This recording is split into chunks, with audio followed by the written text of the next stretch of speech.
Hi, I'm Mickey Mouse Gaming. Tuturuan ko kayo, lalo na sa mga beginner, paano pumosisyon makaubos ng isang squad. Let's go! Ayan. Meron ako nakita dito isang squad yung bumaba, no? So ano na sila, kailangan kong mauna dito naman sa ibaba. Meron dito, narinig ako. Kasabay ko, yan, sa bubaba dyan. Kailangan ko lang naman dito agad makakuha ng snowboard para makapag-out sa alin. Sumusugod sila na sabay-sabay. Yon. Ayan, naglulot lang muna tayo ng mga gamit dito para kapag pinakbakan natin isa, baka sumunod agad yung tatlo. Ayan, panoorin natin.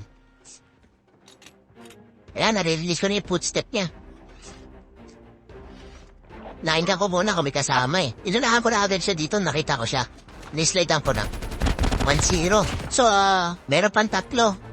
Ayan, hindi kami nakita na agad na snowboard. Pero hindi niya pa ako napapansin. Gawa na naka-crouch lang tayo. Ayan, tatlo yun, oo.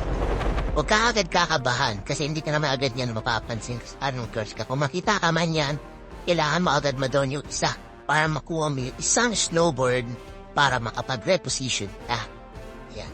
Gagamit ako ng gunshot o panggap tayong bot para bumalik yung isa. Ganon lang yun. Kasimple.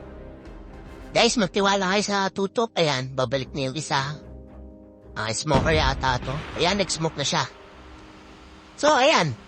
Makikita nyo, pag lumabas siya dyan, ang gagawin ko, punta ako dito sa kanan para magtago, para alamin kung saan pa siya pupunta. At dapat dito wala kang sasayangin na oras na kailangan mo dapat siyang ma-down dahil babali na agad yung dalawa niya pang kampi.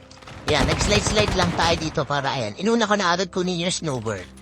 Nagpunta agad ako sa pababa. Ayan. So, may snowboard na ako. Pwede akong tumakbo. Sakaling mapuluhan tayo. Eto na. Magtiwala kayo lagi sa tutok nyo, guys. Aabangan nyo na yung isa. Maganda lagi dito sa ridge. Kasi hindi ka nila kita. So, hindi pa aalis. Di naman ako nabawasan eh. Ngayon, nabawasan siya. Habulin ko na ngayon.